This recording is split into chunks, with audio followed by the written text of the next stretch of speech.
اعوذ باللہ من الشیطان الرجیم بسم اللہ الرحمن الرحیم۔ اسٹوڈنٹس، آپ نے سیکنڈ ایئر کی بک مطالعہ پاکستان لینی ہے پنجاب ٹیکسٹ بک بورڈ والوں کی، ٹھیک ہے۔ اسی کے اندر سے آپ کا سارا جو ہے پیپر بنے گا اور 50 نمبر کا آپ کا پیپر آتا ہے، 10 نمبر کے آپ کے MCQs آتے ہیں، اس کے علاوہ 16 نمبر کے آپ کے لانگ کوسچن ہوتے ہیں اور باقی آپ کو شارٹ کوسچنز آتے ہیں۔ آج ہم سب سے پہلے چیپٹر کا آغاز کریں گے۔ سب سے پہلا چیپٹر ہے اسلامی جمہوریہ پاکستان کا قیام، کہ پاکستان کا قیام کن وجوہات کی بنا پر وجود میں آیا۔ سب سے پہلا سوال ہے جی، پاکستان کے نظریے کی اساس کیا ہے؟ تو اس کا آنسر ہے دین اسلام۔ پاکستان کے نظریے کی اساس کیا ہے؟ دین اسلام، یعنی کہ پاکستان دین اسلام کی بنیاد پر قائم ہوا۔ آپ نے بچپن سے لے کر اب تک سنا ہوگا کہ ہم پڑھتے ہیں سنتے ہیں کہ پاکستان کا مطلب کیا ہے؟ لا الہ الا اللہ، یعنی کہ ہم ایک خدا، ایک رسول، ایک نبی، ایک کلمے کو اور ایک قرآن کو ماننے والے ہیں۔ تو پاکستان اسلام کی بنیاد پر وجود میں آیا۔ اگلا سوال آپ نے لکھنا ہے یہاں پہ کہ پاکستان بنانے میں کن ہستیوں نے اہم کردار ادا کیا۔ اس میں آ جائیں گے حضرت مجدد الافسانی، حضرت شاہ ولی اللہ، حضرت سید احمد شہید، سر سید احمد خان، علامہ اقبال اور قائد اعظم۔ یہ وہ ہستیاں تھیں جنہوں نے پاکستان بنانے میں قائد اعظم کے ساتھ بھرپور کردار ادا کیا۔ اس کے بعد اگلا سوال ہے جی کہ قائد اعظم نظریہ پاکستان میں، کہ قائد اعظم نے نظریہ پاکستان کی وضاحت کرتے ہوئے کیا کہا؟ قائد اعظم نے نظریہ پاکستان کی وضاحت کرتے ہوئے کیا کہا تھا؟ کہ پاکستان تو اسی ہی روز وجود میں آ گیا تھا جب پہلا ہندو مسلمان ہوا تھا۔ جب آپ کا ایمان، آپ کا ارادہ پختہ ہو تو آپ کٹھن سے کٹھن کام بھی آرام سے اور آسانی سے کر سکتے ہیں۔ تو قائد اعظم نے جب اپنے محنت سے ایک ہندو کو مسلمان کیا تھا تو ان کا ارادہ مضبوط ہو گیا تھا کہ جب میں نے اتنے برے صغیر میں ایک ہندو کو مسلمان کر لیا تو میں سب کو مسلمان کر سکتا ہوں۔ اس کے بعد اگلا سوال ہے جی، 1943 کے سالانہ اجلاس منعقدہ کراچی میں قائد اعظم نے پاکستان اسلام کے باہمی رشتے کو واضح کرتے ہوئے کیا فرمایا تھا؟ آپ نے کہا تھا وہ کون سا رشتہ ہے جس سے منسلک ہونے سے تمام مسلمان جسد واحد کی طرح ہیں؟ وہ کون سی چٹان ہے جس پر اس ملت کی عمارت استوار ہے؟ وہ کون سا لنگر ہے جس سے اس امت کی کشتی محفوظ کر دی گئی ہے؟ وہ رشتہ، وہ چٹان، وہ لنگر خدا تعالیٰ کی کتاب قرآن مجید ہے۔ مطلب یہ کہ ہم اگر مسلمان ہوتے ہیں تو ایک ہی کلمہ پڑھتے ہیں۔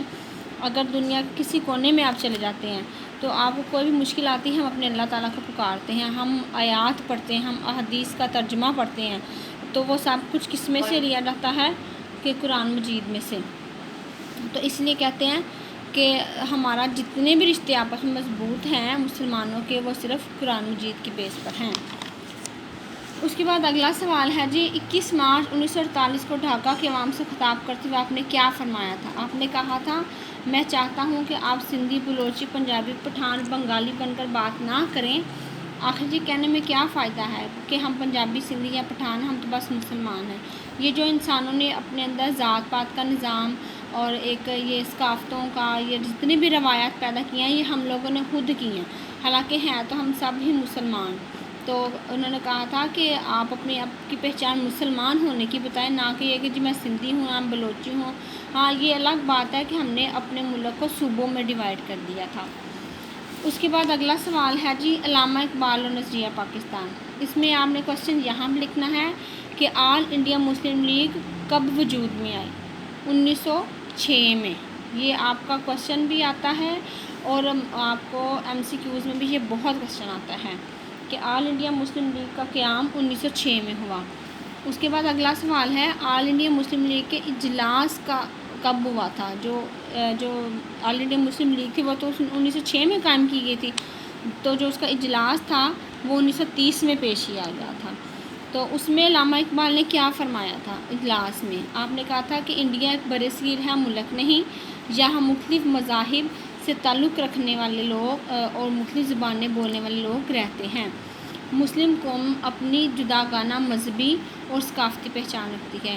مطلب کہ آپ کے کہنے کا مطلب یہ تھا کہ مسلمان جو قوم ہے نا، ان کا اپنا مذہب ہے، اپنی ثقافت ہے، اپنا رہن سہن ہے، اپنا لباس ہے، تو وہ کبھی بھی انڈیا میں نہیں رہ سکتے۔ اس کے بعد اگلا سوال ہے، نظریہ پاکستان کے اجزائے ترکیبی کون کون سے ہیں جس کی بنیاد پر پاکستان قائم کیا گیا تھا؟ سب سے پہلا ہے جی، ادھر ہی آپ اس کا آنسر لکھ لیں، عقائد و عبادات۔ نمبر 2، جمہوری اقدار کا فروغ، ٹھیک ہے۔ عقائد و عبادات کہ ہم کون کون سی عبادتیں کرتے ہیں، ہمارے جس میں ارکان کون کون سے شامل ہیں، نماز، روزہ، حج، زکوٰۃ۔ آپ کے عقائد کون سے ہیں؟ ادھر میں آپ کا عقائد کے نام لکھ دیتی ہوں۔ ہمارے عقائد کون سے ہیں؟ توحید، رسالت، یوم آخرت، فرشتوں پر ایمان اور الہامی کتابوں پر ایمان۔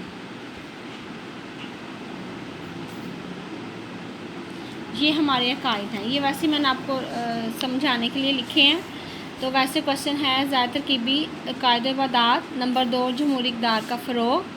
نمبر 3، معاشرتی انصاف اور مساوات۔ نمبر 4، شہریوں کے حقوق و فرائض۔ اور نمبر 5، بھائی چارہ۔